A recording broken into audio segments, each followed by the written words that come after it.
इसमें हेडिंग में लिखा हुआ है कि कतर के बादशाह शेख तमीम बिन हमद आल सानी नेपाल क्यों आ रहे हैं। कुनै पनि मुस्लिमको पसलमा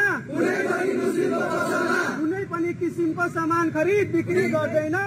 यहाँ पर मैं नेपाली मुस्लिम नौजवानों से कहना चाहूँगा कि इस वीडियो में जो संकल्प लिया जा रहा है, रिएक्शन के तौर पर आप भी दोस्तों, मैं इस वीडियो के बारे में आगे चल करके चर्चा करने वाला हूँ।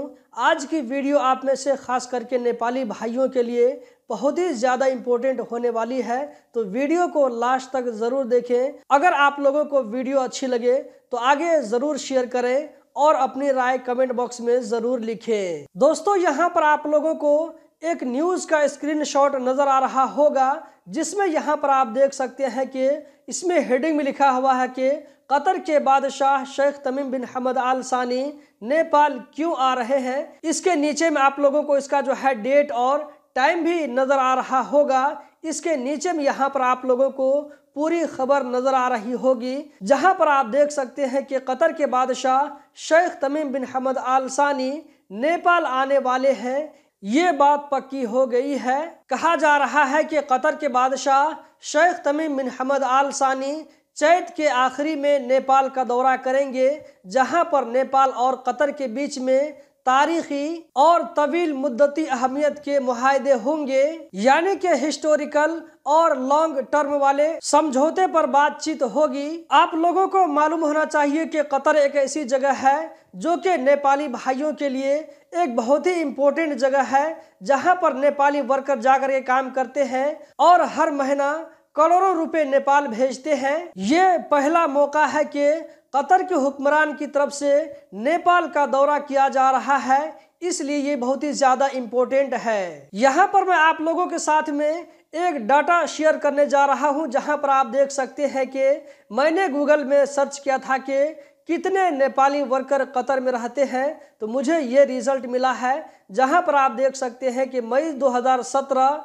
इसके मुताबिक कतर में 4 लाख नेपाली वहां पर काम करते हैं। नीचे में यहाँ पर लिखा है कि जनवरी 2023 के हिसाब से 3,64,000 नेपाली वहां पर कतर में रह करके काम कर रहे हैं। दोस्तों, इसमें से हम 30-25 हज़ार और भी कम कर देते हैं तो फिर भी जो है ये लगभग 3.25 लाख नेपाली बचते हैं, जो कि मेरे ख्याल से 3 लाख या 3.25 लाख नेपाली कतर में अभी भी रह करके काम कर रहे हैं। वहां पर काम करते हुए करोड़ों रुपए नेपाल भेजते हैं, जिससे नेपाल की माइशत को चलने में अच्छी मदद मिलती है। अब मैं फिर वापस आता हूं न्यूज़ की तरफ और यहाँ पर आप लोगों को दिखाने वाला हूं कि कतर के बादशाह शेख तमीम बिन हमद आल सानी जो नेपाल आएंगे, जिससे हमें क्या बेनिफिट मिलेगा, नेपालियों को इससे क्या फायदा होने वाला है। नेपाल में श्रम मंत्रालय के मंत्री शरद सिंह भंडारी के मुताबिक कतर के बादशाह शेख तमीम बिन हमद आल सानी जो नेपाल आने वाले हैं, उनके नेपाल के दौरा करने की वजह से लेबर के मैटर पर बातचीत की जाएगी। इसके अलावा दोनों मुल्कों के दरमियान में कुछ टर्म और कंडीशन पर बातचीत होगी। इसके लिए मसौदा को तैयार किया जा रहा है। कतर के बादशाह शेख तमीम बिन हमद आल सानी जो नेपाल का दौरा करने वाले हैं, इससे नेपाल का फायदा होने वाला है। दोनों मुल्कों के दरमियान में पार्टनरशिप बढ़ेगी, बिजनेस डेवलप होगा, तामीर और तरक्की का रास्ता खुलेगा। कतर की तरफ से नेपाल में लगानी भी किया जा सकता है, इस बात की बहुत ज्यादा पॉसिबिलिटी है। कतर के बादशाह शेख तमीम बिन हमद आल सानी लगभग नवंबर के महीने में आने वाले थे, लेकिन इसराइल और फिलिस्तीन के जंग की वजह से वो नहीं आ पाए। 1 महीना के बाद वो नेपाल आने वाले हैं। उनके नेपाल आने की वजह से हम नेपाली भाइयों के लिए बहुत ही गर्व की बात होगी। नेपाल के लिए तरक्की का चांस बन सकता है। दोस्तों, एक तरफ मैं इस वीडियो के जरिए आप लोगों के साथ में ये चीज शेयर कर रहा हूँ, जबकि यहाँ पर अभी नेपाल में क्या चल रहा है, आप इस वीडियो का दूसरा रुख आप देखें। कुनै पनि मुस्लिमको पसलमा कुनै पनि किसिमको सामान खरीद बिक्री गर्दैनौ। आप लोगों को मैंने इस वीडियो के शुरू में ही वीडियो का झलक दिखाया था, जहां आप देख सकते हैं कि यहाँ पर कुछ ऐसे नौजवान हैं जो कि अपने आप को हिंदू कह रहे हैं और ये सारे लोग मिल करके संकल्प ले रहे हैं, अपने आप को इस बात का पाबंद बना रहे हैं कि हम किसी भी मुस्लिम व्यापारी से कोई भी सामान परचेज नहीं करेंगे, किसी भी मुस्लिम दुकानदार से कोई सामान नहीं खरीदेंगे, किसी मुस्लिम टेलर की दुकान में नहीं जाएंगे, उनसे कपड़े को नहीं सिलाएंगे, मीट और मछली को किसी भी मुस्लिम से नहीं लेंगे। तो दोस्तों ये क्या चल रहा है, आप लोग इसके बारे में क्या कहते हैं कमेंट बॉक्स में जरूर बताएं।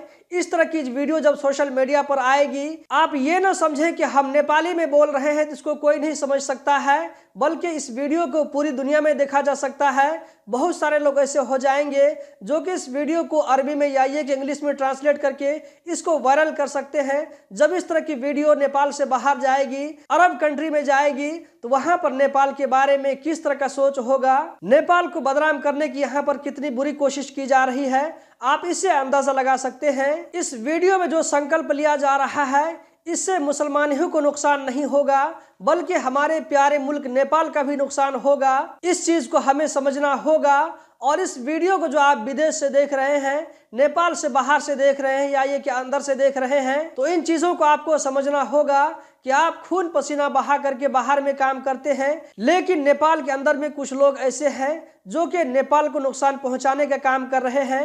ऐसे लोगों का कभी साथ मत दें। यहाँ पर मैं नेपाली मुस्लिम नौजवानों से कहना चाहूँगा कि इस वीडियो में जो संकल्प लिया जा रहा है, रिएक्शन के तौर पर आप भी ऐसा कुछ मत करें जिससे हमारे प्यारे मुल्क नेपाल का नुकसान हो। ये लोग जो कुछ कर रहे हैं, इनको समझाने की कोशिश करें। इसके रिएक्शन के तौर पर हमें कुछ नहीं करना है, बल्कि पहले की तरह आप जहां से सामान परचेज कर रहे थे वहीं से सामान लें, किसी का बायकाट मत करें और एक सच्चा नेपाली होने का सबूत दें। हर समाज में कुछ लोग अच्छे भी होते हैं, कुछ लोग बुरे भी होते हैं, तो बुरे लोगों की वजह से पूरे समाज का बायकाट करना, उनके खिलाफ में इस तरह का मुहिम चलाना, ये कहाँ की अक्लमंदी है। इससे हमारे देश को नुकसान होगा। जिस भी कम्युनिटी का आदमी गलत काम करता है, उसके लिए जो है पुलिस प्रशासन है, आप उसके खिलाफ में पुलिस में रिपोर्ट कीजिए, उसको पुलिस के हवाले कीजिए। अपनी तरफ से ऐसी कोई एक्टिविटी करना जिससे हमारे मुल्क का नुकसान हो, ये हमें कतई बर्दाश्त नहीं है।